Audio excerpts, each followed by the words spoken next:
every time I refresh my phone, there'd be like 200 followers. Wow. And then it'd be like another 200 followers. And then when you post a video and it gets like 500,000 views, you wake up in the morning, you have like 6,000 followers from one video. Like, you're like, I need that again. Like, do you just want followers and like, do you just want to go viral? Because it's obviously it's mad, but it's like, you know, you can look at your profile and be like, but then for me, that's not really the goal. Like, exactly. For me, I'm trying to build a personal brand. Once you get to a point where you share your knowledge, but you connect it with who you are as a person, is like where you're going to see the real results. And that's not going to come from viral formulas and viral views. This is what I learned over the last 5 years. These are the things that I think will help people the most starting off if I was to put those 5 years into 30 videos. Today's episode is with a creative who chose to leave the comfort of a corporate job to chase a creative career on his own terms. I'm joined by Yash Narendran, who went from studying and working full-time in corporate to taking on a full-time creative role in the fitness industry before finally backing himself and going all in on building his personal brand. Since making that move, he's grown his Instagram following to almost 30,000 followers in just a few months, and he's now focused on turning that momentum into a full-time income doing what he loves. We talk about the fear that comes with leaving security behind, how he's navigating the uncertainty, and the structure, mindset, and discipline he's using to make his creative journey work. So if you're thinking about making a big change or planning on turning your passion into something real, then this episode's for you. So let's get into it. I'm excited to have you on, bro. It's been a little while, and there are some people, like, when I have them on, I'm like, I can't wait to get that guy on. And sometimes it takes a while, like just matching up schedules. And then, like, the longer it is, there are some people like, I can't wait to get this guy on, man. Like, especially because they do things differently, or they do things that, like, I want to be doing. I've seen the content that you put out, and I'm just like, that's cool, man. I wish I could find the time to be able to do that, and I know that that's just an excuse. But then to have someone on and be like, this is how I figured out how to do it. I'm like, cool, man, because I've been trying to figure out how to do that too. Direct insight. So I know I'm going to learn a lot from this too. But let's get into it, dude. Awesome. You are, you've had a pretty recent, like, influx of engagement and followers and posting, which is, I think, it caught my eye. I'm sure it's getting the attention of a lot of people, especially creatives. We see a lot of, when I found your page, I'm like, ton of mutuals here, man. And they've probably come recently. So whatever you're doing, it's working really, really well. No, thanks for that. Appreciate it. No prob. And I wanted to kind of just start at the beginning, because when you spoke to me, you said that you used to work corporate, a corporate job before getting into this, which is interesting. And I think not a lot of us work corporate, but a lot of us have switched careers to become creatives. And for a lot of people, it's hard to figure out how to do it, despite like really wanting to do it. So talk us through, like, when you were working corporate, what was going through your mind? What was the mindset when you were in that place? So like after high school, didn't really know what I wanted to do, and finished. I was just trying to figure out, like, what should I do after high school? You know, I got the ATAR that I had in my mind. What were you studying for? I wanted to do information systems at UNSW. Wow. So that was like the degree, like when we were trying to pick in high school, like, what should we do? This was the one that, like, kind of caught my eye, because it was like tech, but it was also from the business side of things. And based on how I did in high school, you know, my best subjects were like business studies and like English. So I was like, definitely nothing like sciencey. So I was like, maybe this will be cool. And you needed like a 90 ATAR to get in. So all I was thinking in high school is, let's get this ATAR, and then we're good. Like, I didn't think much of it. And obviously coming from like a Indian background, you know, parents always like, you got to study, you got to get a good ATAR, go to uni, get a degree, get a job. Like, that's the whole like mindset behind. What was the like career goal? Like, what did you think you were going to be? Some kind of corporate person at the time. I was like, maybe like become like, I don't know, like work for one of these big four accounting firms, like PwC, hopefully like become a director one day, maybe a partner, have a good income, 9 to 5, just like a reputable job. Like, that's kind of the mindset that I was in, because of like just my upbringing, I guess. Of course. And just like the safe option. So yeah, and then I think when I got to the end of high school, it kind of became a bit more serious, and I was like, okay, look, like this is the path for me now. So then, yeah, got the ATAR, got into that degree, and then we went through that degree for 3 years. I was working part-time at the time. Yeah, I was working part-time at AMP. Yep. In just like So you were studying and working part-time? Yeah, I was studying and working part-time. That was my, I guess, like my income just to like get through uni. Yeah. It was like working in superannuation customer service. Wow. So it was just like the most random thing, but I was like, oh, it's good pay. I think I was working like 3 days a week and going to uni like 2.5 days a week. Okay. So it was a good balance. And yeah, I did that. We did the 3 years, and then I did an internship in the field at Deloitte. So everything was like just going by the book. Yeah, it sounds like it. Yeah. Yeah. And then yeah, like I got a grad job at Fujitsu and was put on to like different as a consultant, like beginning tech consultant. Okay. So my first few clients were like Coca-Cola, Qantas. I worked at Qantas for like a year as like a consultant. So you were killing it. You were doing the thing. Yeah, I was doing the thing. Yeah, I was like, okay. this is the path. And, you know, at the same time, there was like when I started really getting into like fitness. Okay. You know, it was around that time, like I would say more after university. Like I would still go gym with the boys and stuff during uni, but it was never like serious. It was just like, let's go lift weights so we can like get jacked, you know, for the girls. It was like that. Yeah. And then, you know, I started like, maybe we can actually like dial this in more, like with my diet and taking it seriously. Like, you know, because obviously I just get inspired by like so many people. I'd watch YouTubers. At the time I was watching like Christian Guzman. Yep, cool. And I would watch like all his vlogs, and then like I was starting to like see the lifestyle that he was like had created for himself by like doing his own thing and just like filming it. Yes. And I was like, that's sick. I was like, it was just really inspiring. And I was like, fuck, I'm just sitting here in this office all day. Yep. And I was like, yeah, I go to the gym, but then I was like, is this all I'm going to be doing for the rest of my life? And then it kind of started like sparking something. Yep. And I was like, you know what? Today when we go to the gym, let's film ourselves. Wow. Yeah, I was like, let's film ourselves, and then just on like the phone, right? And I was like, oh, this is cool. Like, let's like film like the progress we're making in the gym. Okay. And then that kind of led to me buying a camera. Wow. Yeah. So when you went to the gym, you were filming yourself with the phone. Yeah. What was the plan? Were you posting this stuff? No, what were you doing? I wasn't posting it. I was just like looking at it, and then I kind of like that was the first time I ever I didn't even download it. You know iMovie? Yes. On Mac? Yeah. I was like, oh, let's bring this into iMovie and like let's see let's try and edit it. Yeah, let's try and edit it. Like, wow. And I remember making a few edits that no one ever saw. Like no I don't even have them. Yeah. Like I have to go find them somewhere. But it was just like me working out and trying to like, I had clips of like me getting out of the car and stuff, and I was like, oh, is this what a vlog would look like if I was to do one? Wow. And it was just like stuff like that, and it was like getting really fascinating for me at the time. And I had another good friend who was already doing like a lot of the creative stuff. Okay, so he was already like a photographer, videographer, and I would just be like, hey dude, like next time you go out to take photos, I'll come with you. Yes. I just want to like see like how you guys do it. Yeah. Like it's cool. So started going to the city with him, and would just take like long exposures, and like he would kind of like teach me and like show me like how to actually use a camera properly. Yep. And then I started watching more YouTubers, but outside of fitness. Like Peter McKinnon was like the first. Like I watched his like Camera Basics 1, 2, and 3. Yep. I remember. And I was like, I'm buying a camera. I was literally like, I'm buying a camera after I watched Peter McKinnon's videos. And then same thing happened to me. Yeah.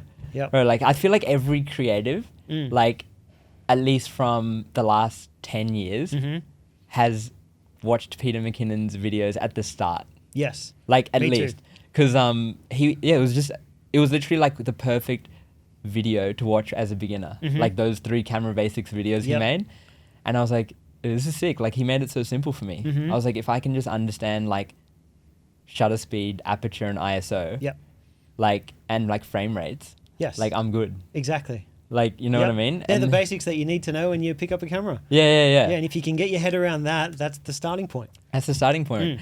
And yeah, at the time, like I was like, you know what? Like, let's actually buy a good one. Like, at the time, it was a Canon 80D. And I was like, it wasn't the best one, but it was like, to me, like, it was like, what? I think it was like 1,600 at the time, or 1,800. And to me, like, that was a lot. Yeah, of course. Like, I was like, I'm spending $1,800 on a camera. Yeah, big decision. And I was like, no, let's just do it. I was like, you know, like, little savings at the time. What made you choose that camera specifically? I did. I was, again, like, watching a lot of YouTubers, and I was like, I literally remember searching up what's the best starting camera. And I remember at the time, the Canon 1DX Mark II was like the GOAT of cameras. Like, Sam Calder made all his videos, Peter McKinnon, like, all his, and they were all like, you know, the 1DX Mark II is like the camera to get. But if you're starting off, you want to go like something cheaper that gives you something similar. It'd probably be APS-C, the 80D. So I was like, all right, maybe we'll get the 80D and then get good enough to like one day buy the 1DX we've Mark. all gone through this whole process. Yeah, true, man. Get the 1DX Mark II, right? And I was like, and then that's when I came across actually like Sam Calder's videos, and like I was like, this whole world is just insane. Like what people are doing, like you have people like Christian Guzman, who's just vlogging his life and has created like an empire. And then you have like Peter McKinnon, who's just a YouTuber who's doing crazy things. You have someone like Sam Calder, who's just like traveling the world and just documenting it.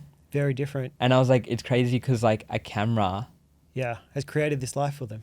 And that, like, it was just them filming themselves and like sharing their knowledge with the world or their experiences has created literally a life for them out of like zero, you know? And that just intrigued me. And I was still working 9 to 5 Monday to Friday where all this was happening, right? So this would be like, I would be sitting at work like during my lunch break just like on YouTube, like watching these guys. Just became obsessed. I was obsessed. I was like, this is so cool. Like and then just playing around with stuff, got the camera, and kind of still going at work, but my mind wasn't at work. I was working. I was working, like getting paid, but it was just like, it was just more fun. Yeah, it was just like my heart's not in this work. Like I was just going to work, doing what I needed to do, and then leave. And then like everything after that was like, let's go to the gym, let's watch some YouTube videos, let's like play around with the camera, let's I remember nights after work, I would drive to the city alone with my camera and just take photos of the Harbour Bridge, the Opera House, right? And I would just post them on Instagram. Like long exposures. And it's like fun as hell, right? I was like, that's crazy. I was like, I can't believe I took that photo. And then I started playing around with like Photoshop and how I can make like the Opera House like change the sky. And I would again like look at Peter McKinnon's like Photoshop your sky tutorial or whatever it was.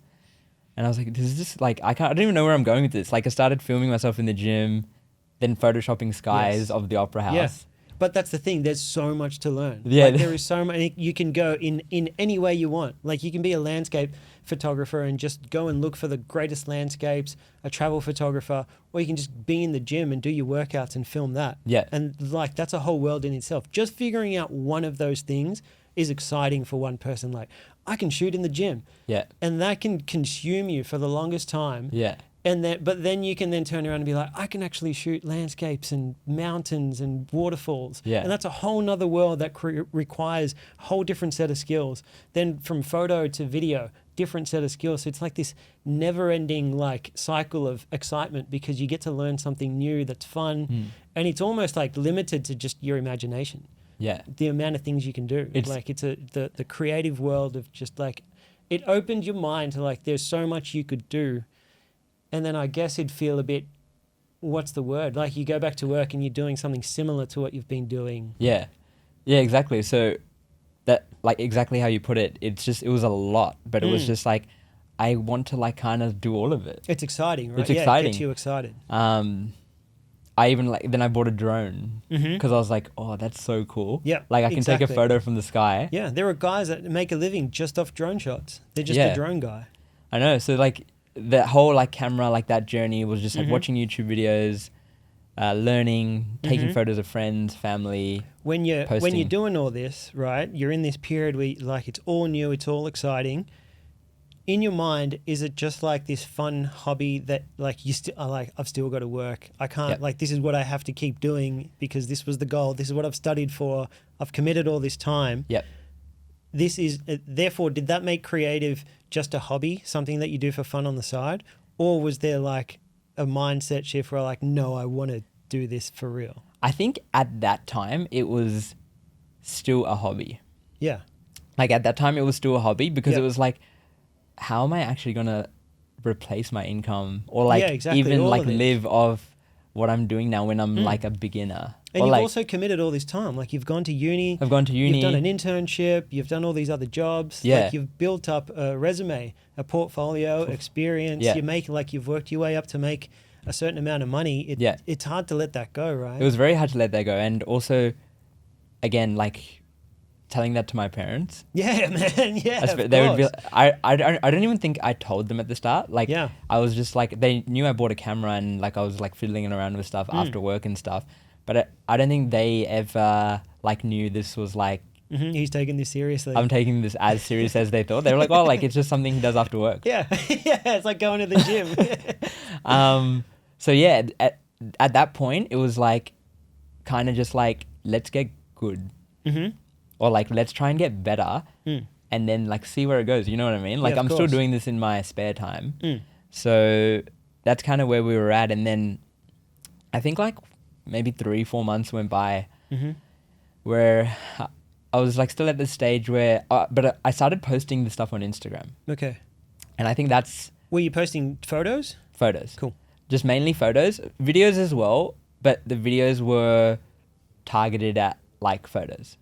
Like how I created this photo. It wasn't really like any talking head shots or anything like that. It was more just like, you know, Something you took. something behind the scenes of a photo shoot. Yep. And then showing the actual photos in like a video format. Was it scary to start posting?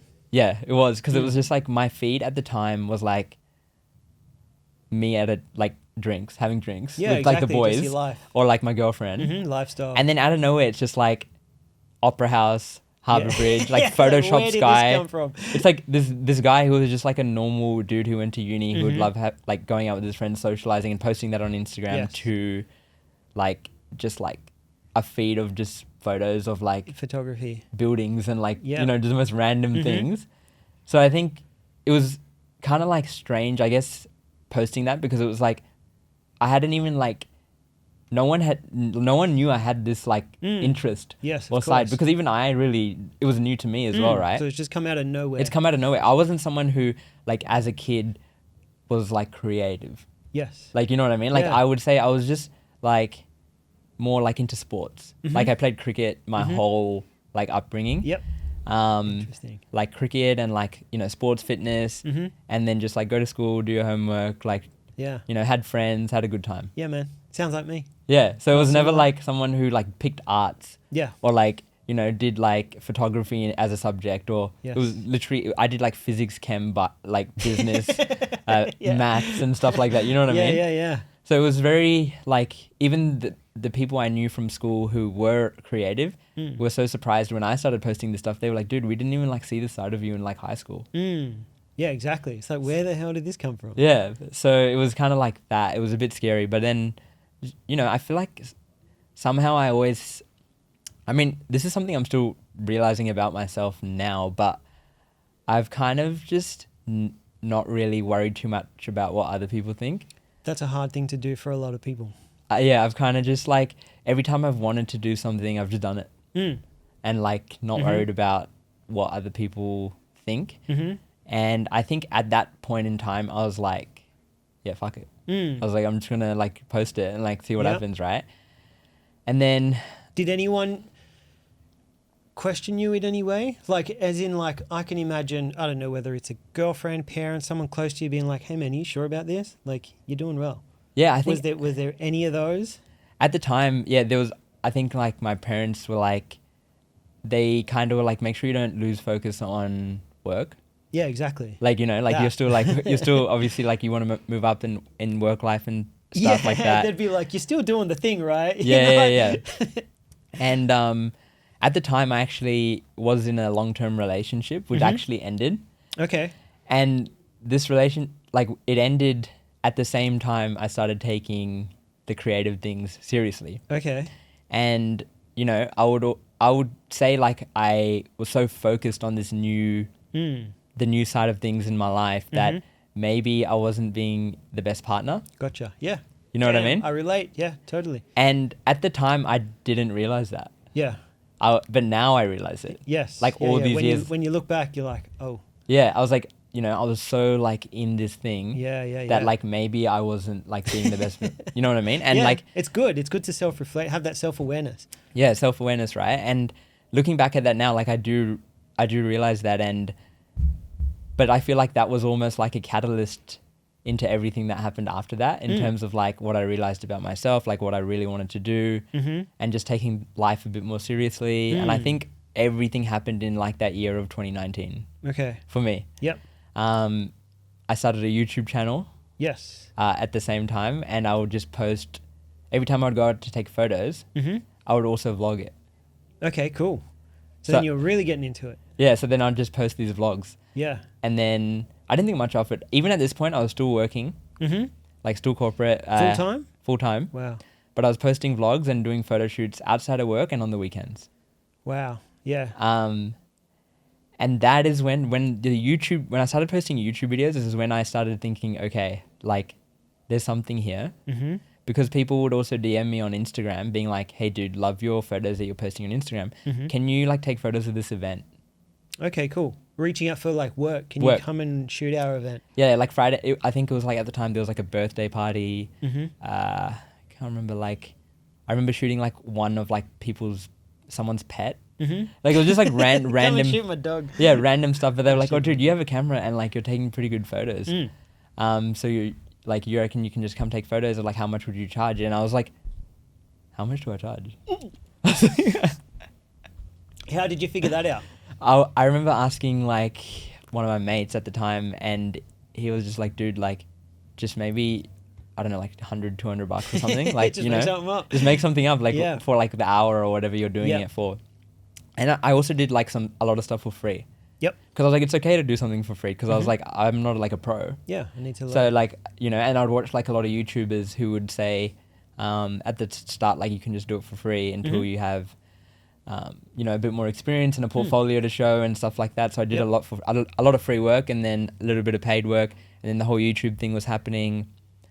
So I was like, okay, like maybe this can be something. Like maybe I can like leave my job and do this. Yeah.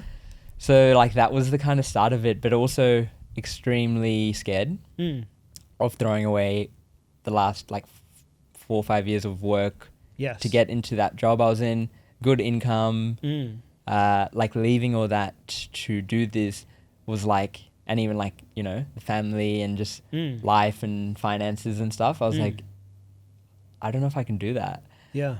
But I was like, what if I could get a job as a creative? Yep. You'd be taking assuming you'd be taking a big pay cut.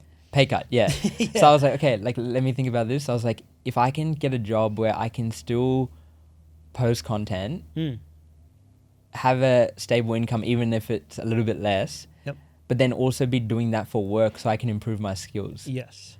I was like, that actually sounds like a good place to be. And did you think like I can always just go back if it doesn't work out? Was that like a safety kind of feeling? 100%. I was like, you know what? I could try this for 6 months, and if things don't go to plan, like I've only lost 6 months. Like I have like 2.5 years of experience in a full-time tech role, consulting big clients like Qantas, Coca-Cola, Deloitte internship. I was like, I can easily just come back. Exactly. So I was like, it's not that when big you look of a at like deal. the worst case scenario, it's like I just go back, man. And like I guess it'll take a lot of that fear away. Yeah, I was like, I know I can go back because I also built like good connections with like people that I worked with for the 2.5 years. And a lot of them were like, dude, like if you want to come back, like it's all good. Which is good. That makes you feel a lot better about giving it a go. So I did have that kind of backup or like a safety plan in my mind. And like I think that was the kind of start of like going into like my fitness creative 5-year journey. Everything was new. Like, this YouTube channel was happening. I had this little side gig that was happening with my friend. I was still working. I was thinking about quitting. So it was like a lot to juggle. I was still like training. I obviously now you can kind of probably see why the relationship didn't work out. Yeah, there's a lot going on. I'm not hearing much like girlfriend time in schedule. So yeah. Damn. And then then I guess from there is when a new gym I signed up with at the time, Next Level Fitness. They followed me on Instagram, and they were like, "Hey, dude, like we love your content. Do you want to like maybe create some stuff for us? And like, how much would you charge? Because you train here." And then I think for a few months I did like content for them. Like I would go in to shoot their fitness classes, and then just take photos of their gym. What were you charging? I think at the time I was charging like $400 for, I think it was like a video and like a bunch of photos. Yeah, cool. I think it was like 400 or something like that. Yeah. And they would want it like once a week at the time. Yeah, awesome. I was like, this is sick. Yeah, this is sick. I was like, well, I can make $400. I used to do this for free. And now Yeah. these guys are paying me $400. Yeah. I was like, these guys are paying me $400 for like a video and some photos. So at this time I still hadn't like quit. Okay. But I was doing that on top, and then a few other jobs here and there, and I was like, dude, like what? We're making like $600 a week now, like just doing this, and I'm working. Yeah. And I agree. And it's like, I think you'd be like, we're making $600 a week, and like we're not even trying. Like we're doing this on our free time. Imagine if we had all our time and all our focus, and we actually tried to make this work. Yeah. It's very easy to convince yourself to be like, yeah, man, we can do it. Yeah. And then the owners of the gym. So this is like the next chapter in my life, I would say. Yeah. What happened was I went to Japan with some friends. Yep. Like while I was doing this, and I went crazy in Japan. Like I took like so many photos because I was like, when I went there, I was like, all I had shot was Sydney Harbour. Yeah. Right? And I went to Japan Tokyo. Japan would open your eyes. There's so much that you can take in Japan. It's like a photographer's dream. I know. So I went there and I was everything. like, this, like, I can't even believe my eyes. Like, I want to film all of this. I want to take I want to take videos. Like, you can't, the videos aren't on my YouTube channel right now because obviously I'm building like a new personal brand. So I've hidden them, but I will make them live in due time. Yeah, you should. But I posted so many vlogs in Japan. Yeah. So many photos. You just went nuts. I went nuts. I filmed everything. I did like POV photography in Tokyo. Awesome. A lot of those videos did well. Some of them had like 40,000 views on YouTube. Wow. And then I posted like heaps of content, like just Photoshop, like Mount Fuji, Tokyo, this, that. Yeah. I came back from Japan, posted like a recap video. Yep. And the owners of the gym called me in for a meeting. Because they were watching all this. They were watching all this. They came back and they were like, dude, your Japan content was insane. Yeah. And they were like, we really want to like, grow the gyms. But we need more than someone who's just making a video a week. Like we want to like really like grow this into like a brand. We have big plans for these 2 gyms that we have. We want to take this whole thing online and like do some big stuff. But we need someone who can take over like the creative side of things in terms of like marketing, ads, video, photo, like all of that, right? Would you want to come on full time? Right? Like I know you're working corporate. And they were like, we kind of need someone ASAP. So we probably need to let us know in like 2 days. We need to know now. Yeah. And they just kind of like gave me that in the meeting, right? And then I went back and like I was thinking about it and I was like, I had just come back from Japan. I was still doing all my creative stuff, doing side jobs here and there. But then I had that opportunity of like doing something creative in fitness, which I was into. You're already into fitness, so it made sense. Yeah, like I was still going to the gym, like consistently. And I was like, that's when like I had like, I can always come back. Like, exactly. If it doesn't work, I can always come back. I can always come back. Yeah. But if it does work, like this could be a whole new world. Came back, spoke to my parents. They were like, no way. Killed it right there. They were like, no way. Yeah. They were like, are you sure? Like that's what you want to do? Like, you've worked so hard to get here. Everything's just starting to take off. Like, because I was still doing like, I wasn't putting like all my effort into like my corporate job, but like things were moving. Yeah, of course. Like I was moving up and like getting bigger clients. Exactly. And like that life was like still looking, it was comfortable though. Right? Yep. And I think getting inspired by all of these like people that I would watch on YouTube, the one thing I got was that they're always putting themselves outside their comfort zone. True.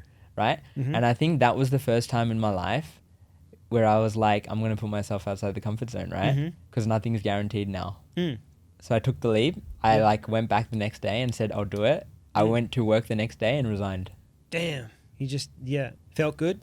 Felt good, like kind of like nervous. Yeah, of course. Like, but I remember me and my friends would always talk about, like you're like one day like leaving the 9 to 5. I mean, even though like the new role was technically kind of still 9 to 5, it was like just a different. You were out of that corporate scene. Yeah, of course. Like, you know, you're working at a gym, you're making videos at like whenever you want, like kind of thing. So almost doesn't feel real, right? Because for the longest time you're doing this just for fun. Yeah. And it's like, I'm doing the thing that I enjoy doing that I would do for like no money at all. Yeah. And I'm getting paid to do it. Like, it almost doesn't make sense. It doesn't make sense because I was like, I would do this for free.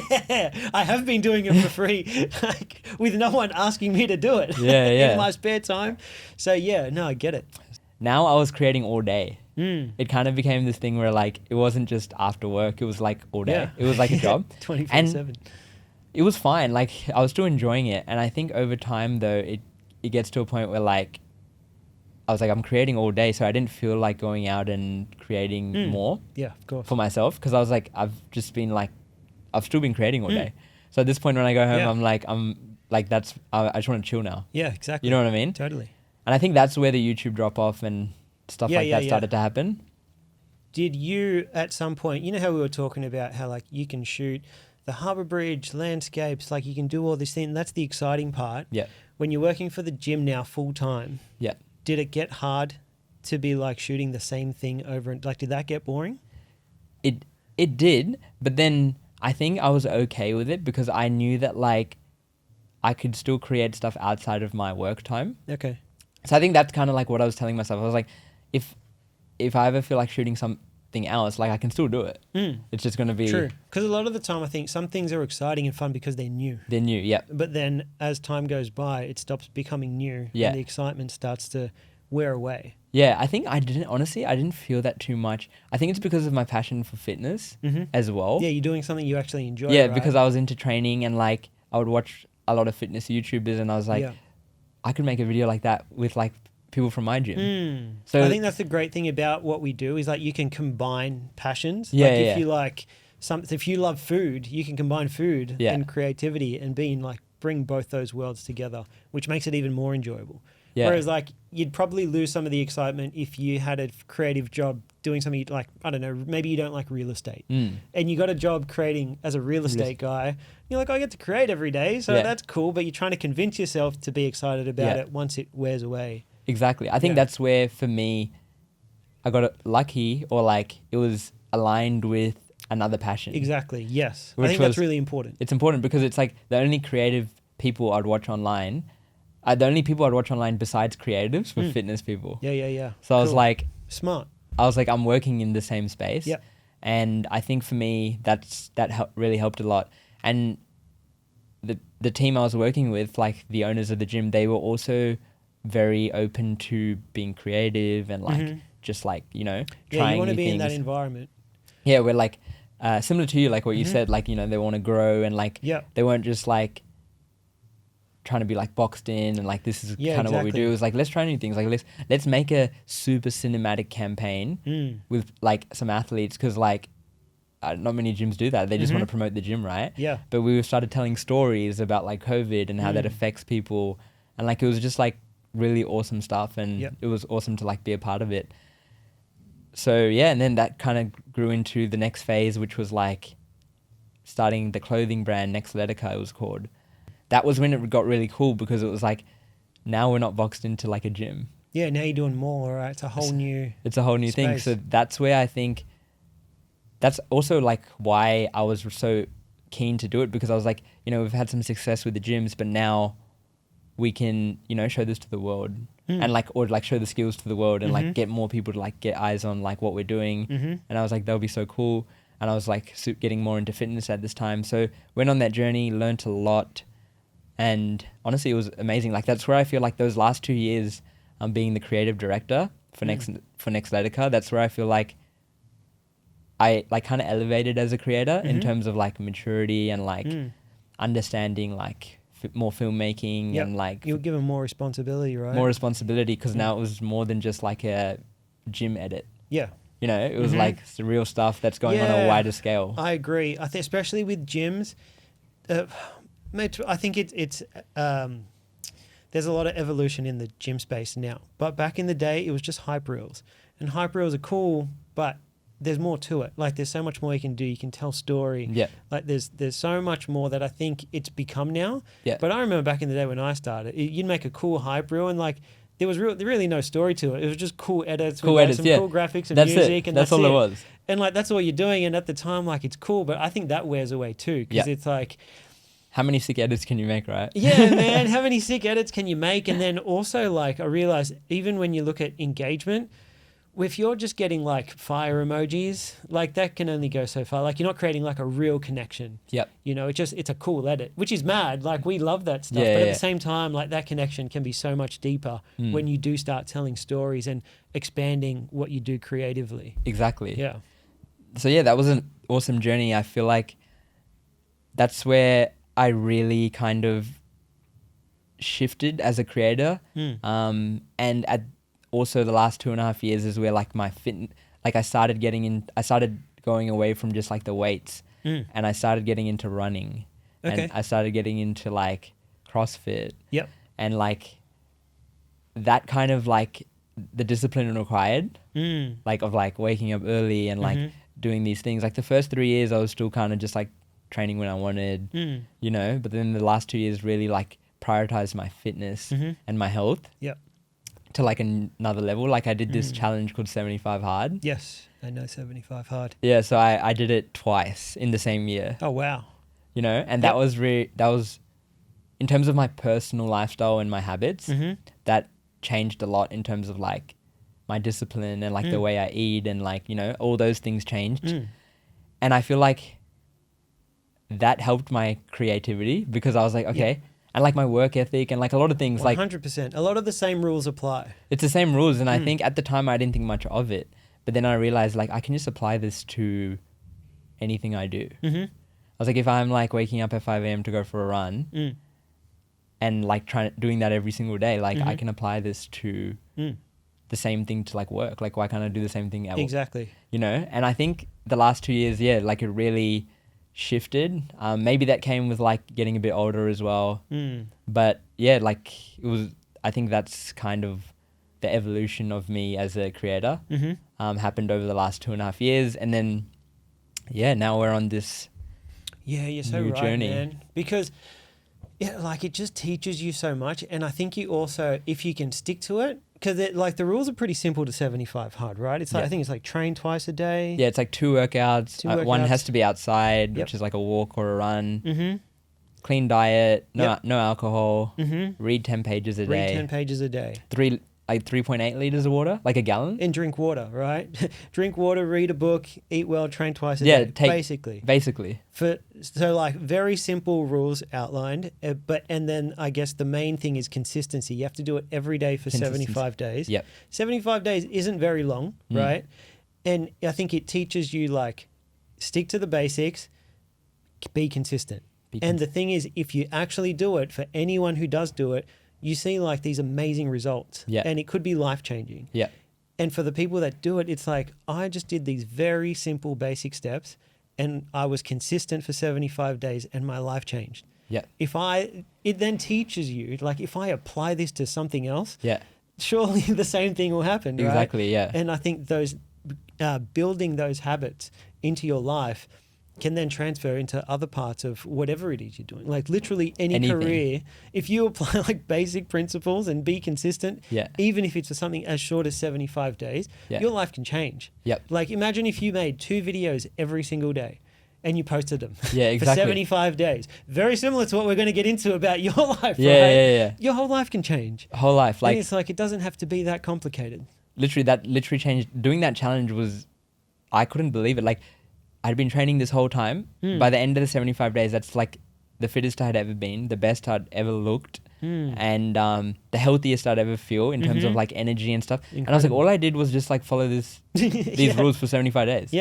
Like, but you know, there was days where I didn't get the outdoor workout done, or like I hadn't got it done in time, so I'd have to do it at night, and it was raining, but I would still do it, right? So I'd go for a run in the rain, and then I was like, you know what? If I wasn't on this challenge, I never would have done that. Yeah, totally. But then it just showed me that like, why not? You just go do it. Yeah. Like, Yeah, it's not a yeah, big yeah. deal. You just go, like, yeah, it's raining, but like, it's not a big deal. Like, Yeah. you just get it done, right? And that, I think doing that repetitively shows you that like how much excuses we can make, like in our own minds. Yep. Where it's like, sometimes it's just like, you just got to do it. Yeah. Like, that's all it is. Like, Yeah. no matter what, Totally. like, you know, you just go and do it. And I think doing that challenge twice in the same year really, really like showed me like things I could apply in my life in other areas, more than the fitness itself. Because it's not actually a fitness challenge. Like, because I follow like the Andy Frisella who created the Yeah, of challenge. course. It's more like a mindset, like discipline. It is a mindset thing. And it sounds silly, but like that decision of like going for a run when it's raining is really important. Because if you don't go for that run, you've let yourself down one time. And then if you haven't done that, then the next day it's a lot easier to be like, well, I won't read the book today. Yeah, exactly. I've already, you know, like I missed that run yesterday. Nothing happened. Like nothing bad. No one knows. Right? Yeah, no one knows. If I don't read the book tomorrow, no one's going to know. Yeah. Only you, right? And then that's a negative habit that can be built into you. Yeah. Where it's like, I can miss these little things and no one's going to know. It's fine. Yeah, exactly. So like doing that, like going for that run when it is raining, like reading the book even when you're tired and half asleep, like it doesn't seem important, but it is. It is. Yeah. And I think those are the main lessons I took from doing that. I think this was 2023. So that year was the year that really like, I guess, shaped me into like the things I'm doing today, or like the things or this new journey that I'm on. Yeah. I feel like it started then. I think about creative stuff, like just thinking about that now, there are so many times I'm editing a video and I'm like, I could add this in. If I don't, no one will know. Yeah. But I do it because of all those other decisions I made in the gym. Yeah. Right? Yeah. By going for that run when it's raining, when you're doing an edit, you're like, no one's going to notice this. It's going to take me like another 20 minutes to do this. Yeah. I'm going to do it because I know that it'll make it that little bit better. A little bit better, yeah. And that's a habit that you got from doing this. Yeah, anyway. So, so I completely agree. You know what I mean? That's like the same thing I felt. All of that work that I did over the past 2 years in terms of self-development is, I see it kind of paying off this year. Or like, it's almost like I didn't notice it at the time, but I'm noticing it in myself now. Yeah, of course. Which is like, because I would say like I've toned it down in terms of fitness this year, but the lessons I've learned from doing that are like monumental in terms of like what it's doing for me now. Totally. Yeah. You have to go through that to learn the lessons. Yeah. And then you're like, you don't have to be doing that forever. Yeah. It's like I can take these learnings. I've now got different priorities. I'm in a different part of my career. That's why there's so many rules that like are true depending on where you are on the journey. Yeah. Yeah. So yeah, and then that kind of one thing led to another. I think towards the end of last year, early this year, I started, again, like what you said, like started losing that spark with creativity. I think mainly because I was like heavily involved with like fitness, and like there was also like another business side of the aspect now, because I was a co-founder. I wasn't just the creative director. I was also a co-founder, right? So when you're a co-founder, there's a lot more responsibility, a lot more on your shoulders.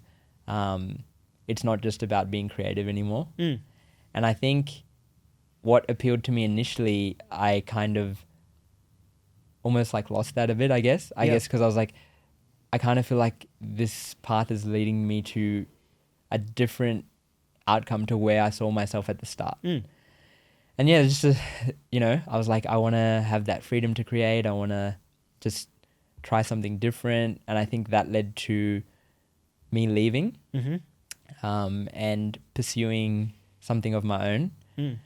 And it's only been like, this was early March. This year.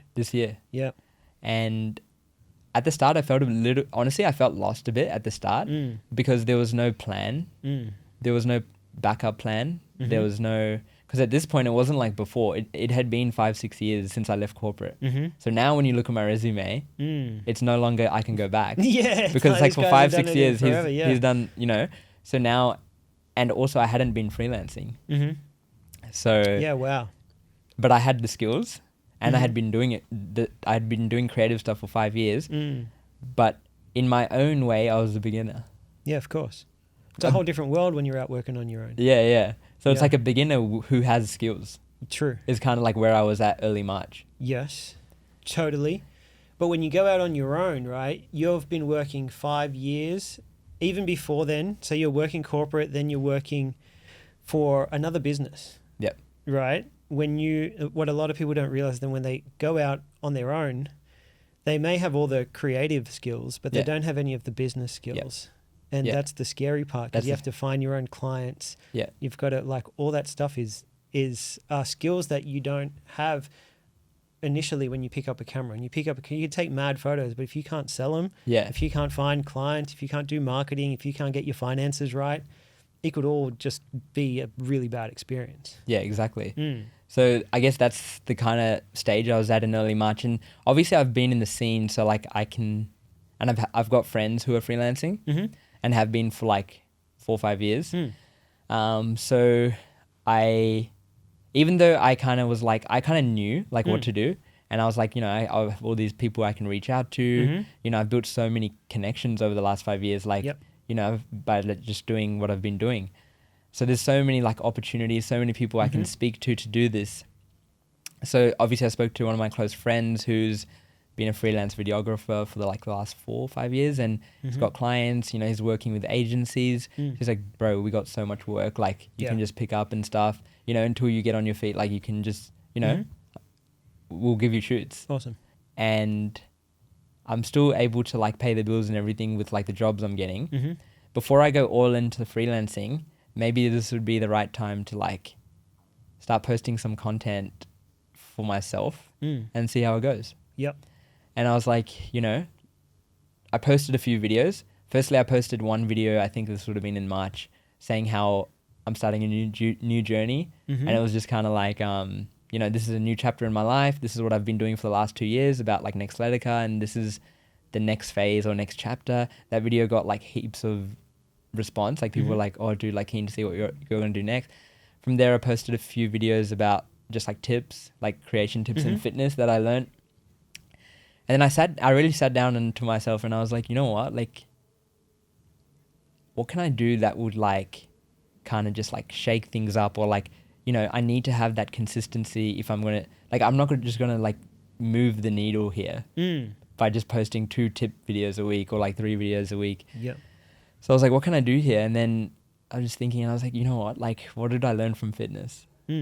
Like, you have to be consistent, like whatever it is, like, you know, those runs didn't get easier. Like you had to do them every day for you to get better. Like it was like the same thing. It was like, okay, what can I do with my content? I was like, it has to be posting every day, but not just randomly posting every day, right?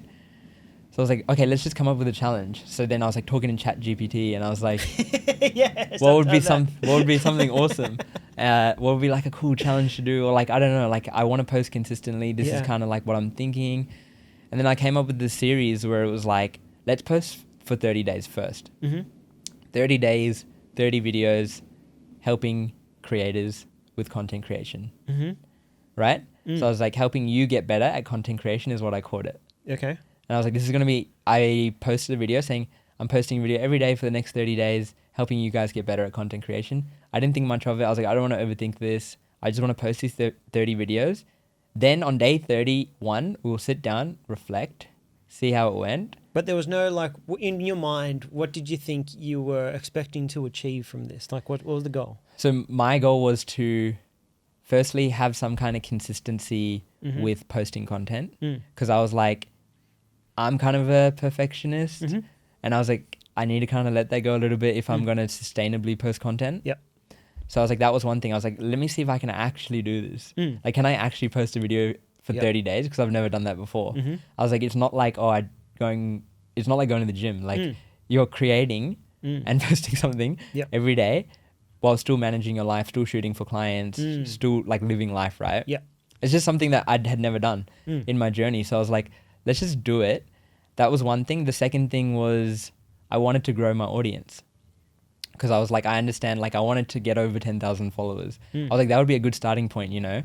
I was like, this might not happen in 30 days, but I was like, this might, you know, fast track that. Because I was like, I feel like for me, it was, I don't know about anyone else, but for me, like getting over 10,000 followers just seemed like something so far away. I was like, I'm at 2,000, like. Yeah, exactly. And it took you how long to? 5 years, 5 years to get to 2,000, even though it wasn't consistent, but it was like, how am I going to get another 8,000 followers to just like get to that number that I had in my mind?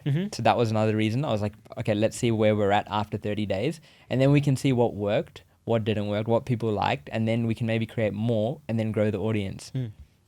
So this is kind of where my head was at when I started. And then I created the concepts.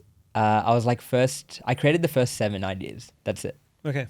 So you listed out some ideas. Yeah. You had 7 video ideas to start with. 7 video ideas. And then another thing was when I was vlogging and stuff all those years ago, I had stopped talking to the camera for like the last 3 years. Yep. Right?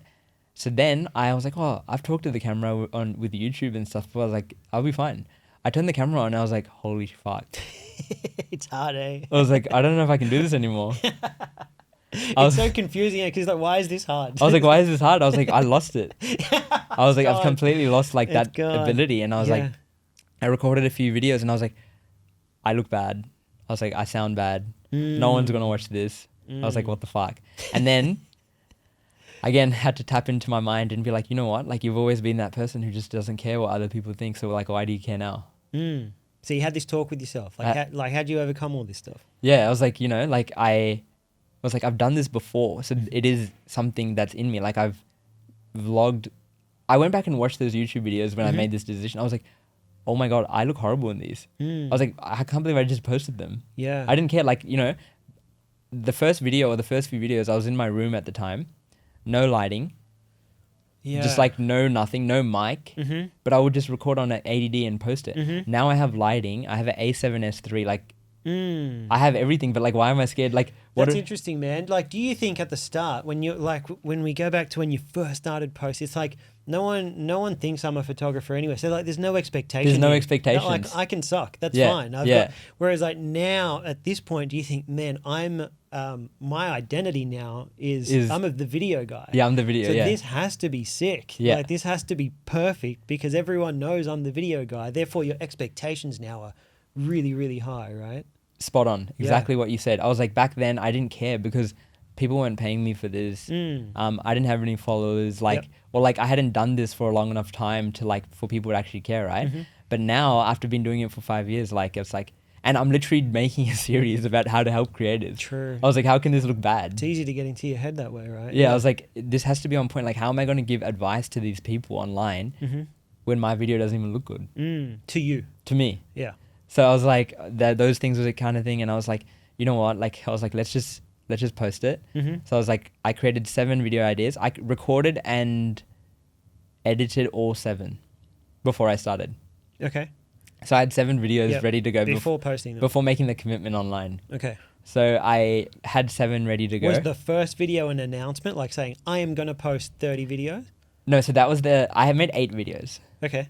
So there was an announcement video. Yep. And then there was 7 videos. Because then I think that's the scary part. Once you announce it publicly, Yeah. if you don't do it, you also fail publicly. Exactly. Which is scary. Yeah, exactly. So I made 8 videos, announcement video, and then 7 videos to follow. Because you could easily just, I don't know, I haven't done it right, but in my mind, the cop-out could be like, you promise yourself, I'm going to post 30 videos in 30 days, but I'm not going to tell anyone. Yep.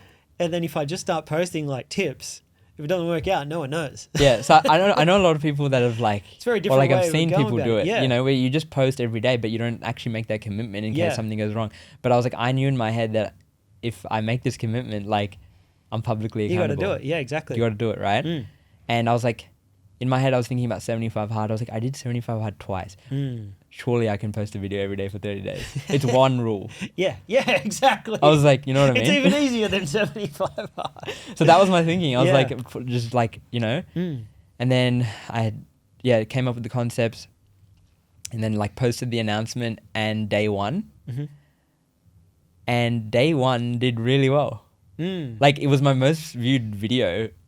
I think I got like 10,000 views for the day one video. Wow. Yep. Right? And I was like, holy shit. Was this the announcement video? No, not the announcement, but like the day one tip. Do you remember what it was about? Yeah, it was about like detect scene cuts on DaVinci Resolve and CapCut. Mm-hmm. So essentially, the whole video was about how you can download reels that you like. Mm-hmm. So you know how you just like you press the share button and some reels you can just download them directly to your phone. Mm-hmm. So I was like, to save people time with editing your reels, if you like a template, just download it to your phone, airdrop it to your laptop, and then open it in DaVinci or CapCut and go detect scene cuts. It's going to cut all the clips for you based on the scenes, and then just replace them with your own clips. Yes. And then you have like a full reel with your own clips that's just based off another reel. Mm-hmm. And I was like, imagine how many more reels you could create with this tip. You know when to make all the cuts. It's just given. It's just given. It's like you know where to put the text because it's like this scene has this text. Yes. So you're just like putting your own stuff. You're just replicating it with your own. And I was like, you can do the same on TikTok. Like just download it from your TikTok and then same thing, right? And that one did really well. Honestly, I think that out of the 30 days, that was probably the third most viewed video. Day one was the third most viewed. Wow. Out of 30 videos. Okay. So I was like, that kind of gave me the confidence that, or like what I was scared about was kind of gone because I was like, in my head, that video, honestly, I don't like that video. Of course. Because I was like, I couldn't figure out like the best way to position the camera, the lighting. I had some natural light and a light in that room. I just wasn't happy with it to my standards. Why do you think it performed well? I think it was genuinely a tip that not many people knew about. Yep. Like from all the comments, like, because that video did well on Instagram and on TikTok. Both. So on Instagram now it has like 16,000 and on TikTok it has 50,000. Wow. Right? And that was day one. So when I go through the comments, it's because people genuinely found, like they didn't know you could just download a reel to your phone. Yes. Without putting it through like some online website, like Downloader. Yeah. Copying the you know what I mean? The URL. Like people it. didn't know you could just share and click download. Yeah, some creators block that feature, so you can't do it to all reels, but you can. Most people you can. Yep. And then people didn't know like the detect scene cuts thing, and like you could do it on CapCut desktop, which is like free. So yeah, I think it was genuinely like a good tip. Yeah. And the reason I gave that tip is because I used it so many times. Totally. To create stuff for the gyms. Like would see a cool fitness reel with a cool audio. I'll be like, oh, I'll just like replace this with the gym clips and it's done. It's something that you actually use. I use it all the time. So I was like, this would be a good one to start with. And that's how I did the 30 tips, honestly. It was stuff that would help me at the start. Yeah, exactly. What we were talking about before. Yeah, what we were talking about at the start. I was like, the best way to do this is the person I'm going to try and talk to here is someone who hasn't started or has just started. Yeah. And if this tip is helpful to that guy, this is going to be a helpful tip. Like you're reaching the person that you want to reach. Exactly. And that was my kind of person I was trying to like target with these videos. So that video did really well. And then when that does well, do you feel pressure or an expectation to follow it up with something similar? Yep. Yeah, 100%. Well, because I already had 7 done, I couldn't like be like, oh, let's make day 8 better. Like it was kind of just like. But did you feel pressure? Like when I post this next one, if it doesn't perform as well, like does it hurt? Definitely felt the pressure then. Yeah. I was like, oh my God, like this one people have these crazy expectations. Like, yeah. What if day 2 is going to do shit? Or like, what if it's not as good of a tip? Yep. Day 2 actually surprisingly did pretty good. Like I think day 2 ended up on like 10,000. Wow. As well. Yep. I was like, what the hell? Like, what is going on right now? Like, and then it obviously tapered down. I think day 3 didn't do that good. Day 4, but I think day 1 and day 2 doing well for me was a very good sign. Yep. It was like, oh my God, like people actually find this valuable. It's helping these people, and the content is good. Like it's reaching an audience. And to this point, honestly, before I started this, I thought my account was shadow banned. I think a lot of people think that, right? Because I was like, every post I did, I would get like 50 likes. Yes. And then like no one would comment on it. No one would like it. So I was like, what if I actually remember searching up on ChatGPT before I started, saying, how do you know if your account's shadow banned? Because I thought about starting a new page for the series. Yeah, wow. So then I was like, let's just double check. And then it said like, I started going through like signs of shadow ban. And I was like, oh no, I didn't think so. It said put your URL into like this checker. And it said, oh, you've got to, no, like you're not shadow banned. Wow. And I was like, all right, let's just keep this account. Yep. After 30 days, if they all do shit, maybe we'll start a new account. Right? Yep. That's a good attitude though. Yeah. It wasn't quit. It was like, no, I'm just going to start a new account and keep going. Yeah. Okay. So then, and then kept going. And honestly, it was just like, only the first 2 videos got 10,000 views. The rest of them until day 17 were 4,000 to 7,000. But in my eyes, that was really good for 2,000 followers. Yes, true. This is where I created like my own content system to keep it sustainable, which I made a video about this actually yesterday. I posted it last night. But just the process that I would go through was pick a day in the week where I would script and film 7 videos in one day. Okay. So you're scripting out 7 videos. What about the ideas? Coming up with video ideas. So I kind of like would do that in the scripting process. Okay. So basically what I did was sometimes it would be the night before. So it won't all be in one day. So for example, the night before I do the filming, I might come up with 7 ideas and script them. So I had a Notion template and then I got ChatGPT's help to like script me the videos. So what I would do is I would like tell ChatGPT my idea for the video. And then I would give it, can you structure this based on hook, value, CTA, which is call to action. And then it would give me like its version and then I'd have my version. And I'd be like, put this into dot points. And I was like, that's my script. Awesome. So I'd have 7 of these. And then I would be like, now I just have to deliver like head talking shots. I didn't worry about B-roll because I had heaps of clips already that I've just filmed. And also I was like, if I need specific screen recordings or B-rolls, I would just do that and I would just get it. Like if I need it for a specific video, right? So I'd pick a day. For me, it was Sundays. Okay. So every Less distraction. And it was just like I don't know, Sundays just seemed like a good day to do it. Like before the week. And then, so Sunday I would like film 7 videos and then just, I would still edit on Sunday as well. I would start the editing process on Sunday if I had finished all 7 Did you enjoy this? I loved it. Cool. I loved it. But then for me, at least for the first 3 weeks, those 7 videos, filming them would take me such a long time because I would screw up. Like I would say to the camera, I would record again. And I think that kind of is like something I'm still dealing with, like something I'm trying to get better at. Getting more comfortable talking in the camera, I think will come over time. But yeah, that's why I kind of give myself a whole day because I was like, this could take a whole day. You know what I mean? But in most cases it didn't. It took like half a day. And I've noticed it's gotten so much faster now. And then I would spend that night and the next day trying to edit them. That same night and the next day. So you're trying to just get them all out of the way. I'm trying to get as much as I can done in 2. Sometimes, I think some weeks it took like 3 days, that whole process. I'm trying to keep it to like 2 days.